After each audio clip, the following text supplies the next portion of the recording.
முன்னாள் முதலமைச்சர் காமராஜர் வந்திருக்காங்க. அவங்க உங்கள்கிட்ட உரையாற்றுவாங்க. ஒரு நாட்டுல பாதி மக்கள் படிப்பறிவு இல்லாம இருந்தா அந்த நாடு உறுப்புமா என்ன? இதற்காக தான் நாடு முழுவதும் 50,000 பள்ளிகளை திறக்கணும்னு திட்டம் போட்டு இருக்கோம். என்ன திட்டம் என்று இவர் கூறுவார்.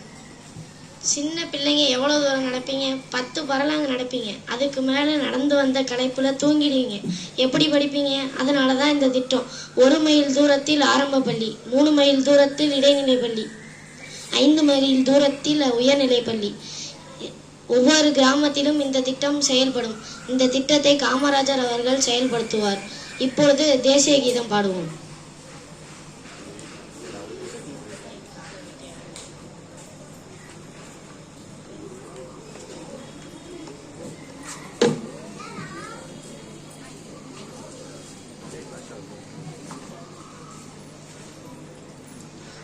என்னப்பா ஆச்சு? காலை சாப்பிட்டீங்களா? என்ன சாப்பிட்டீங்க?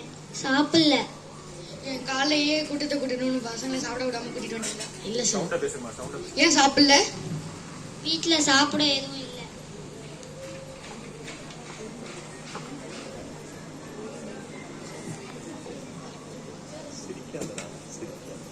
காட்சி 2.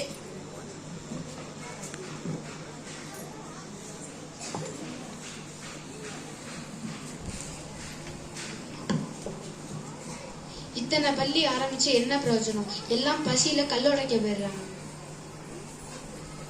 ஒரு யோசனை, பள்ளியில மதிய உணவு திட்டத்தை ஆரம்பிக்கலாம்.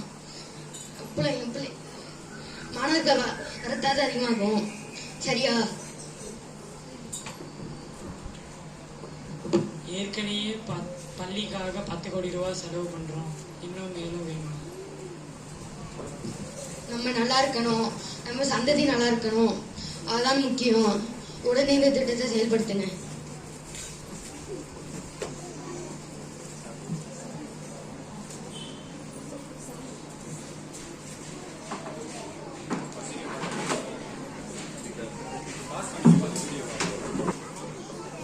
அம்மா நல்லா இருக்காங்க. அம்மா என்ன சொன்னாங்க? அம்மாவுக்கு நீங்க அனுப்புற பணம் பத்தல. சிஎம் ஆனதுக்கு முன்னாடி 50 ரூபா தந்தேன். சிஎம் ஆனதுக்கு முன்னாடி 120 ரூபா தந்தேன். இது பத்தலையா? வேற என்ன வேணும்? அம்மாவுக்கு போர்வை வேணும். வேற? ஃபேன் வேணும். குளிர்தான் போர்வை கேட்டாங்க, அப்புறம் ஃபேன் என்ன? இரவு குளிரும் போர்வை வேணும். காலையில வேர்க்கும். முதல்ல போர்வை, அப்புறமா ஃபேன் பார்க்கலாம். தம்பி இங்க வா. 3 பேர் சாப்பிட்ற அளவுக்கு சாப்பாடு இருக்கா? இருக்குங்க. சைவம் சாப்பிட்டது போதும், அசைவம் சாப்பிடும் போல இருக்கு. 3 முட்டையை சமைச்சது. சரிங்க. சிஎம் வீட்டுல அசைவ விருந்துனா தடபுடலா இருக்கும். இங்க வெறும் முட்டையா? இங்க அப்படிதான். பணத்தை சேமிச்சாதான் ஏழை குழந்தைங்களுக்கு படிப்பு வழங்கலாம்.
பாதி ஜனம் படிப்பறிவு இல்லாம இருந்தாங்கன்னா அந்த நாடு உருப்படுமான்னு இதுக்காகத்தான் நாடு முழுக்க 50,000 பள்ளிக்கூடங்களை திறந்து வைக்கணும்னு திட்டம் போட்டிருக்கோம்.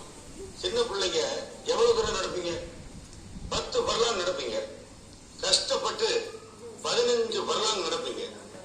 அதுக்கு மேல அதிக தூரம் உங்களை நடக்க விட்டா களத்துல தூங்கிட மாட்டீங்க. அப்புறம் எப்படி படிக்க முடியும்னு. அதனாலதான் 1 மைலுக்கு ஒரு ஆரம்ப பள்ளி, 3 மைலுக்கு ஒரு இடைநிலை பள்ளி, 5 மைலுக்கு ஒரு உயர்நிலை பள்ளி இருக்கணும்னு திட்டம் வச்சிருக்கோம். முடியும், நம்மளால முடியும். ஒவ்வொரு கிராமத்திலையும் இதை செயல்படுத்தணும்னு. நன்றி. இப்பொழுது தேசிய கீதம் பாடுவோம்.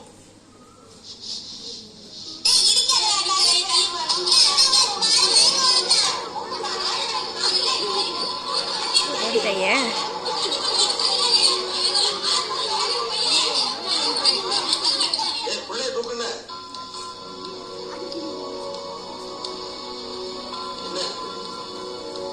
என்னாச்சு? காலையில என்ன சாப்பிட்ட? மந்திரி வராரு, கூட்டத்தை கூட்டணும்னு பிள்ளைங்களை சாப்பிட விடாம நிறுத்திட்டு வந்துட்டியா? ஏன்பா சாப்பிடுங்க? சாப்பிட எதுவும் இல்லை.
பள்ளிக்கூடத்தை திறக்கிறோம். ஆனா படிக்கிறதுக்கு தான் பிள்ளைங்க வர்றதில்லை. ஏழை பிள்ளைங்க பசி வேற என்ன செய்வாங்க? கல் உடைக்க, மாடு மேய்க்கன்னு போயிடுறாங்க. எனக்கு ஒரு யோசனை தோணுச்சு. பள்ளிக்கூடத்துல மத்தியானம் சோறு போட்டா பிள்ளைங்க வரத்து அதிகமாகும். என்ன சொல்றீங்க? ஆமாயா, திட்டத்தை ரெடி பண்ணுங்க. இப்பவே ஆண்டு வருமானத்துல 4ல் ஒரு பகுதியை, அதாவது 10 கோடி ரூபாய கல்விக்காக செலவு பண்றோம்.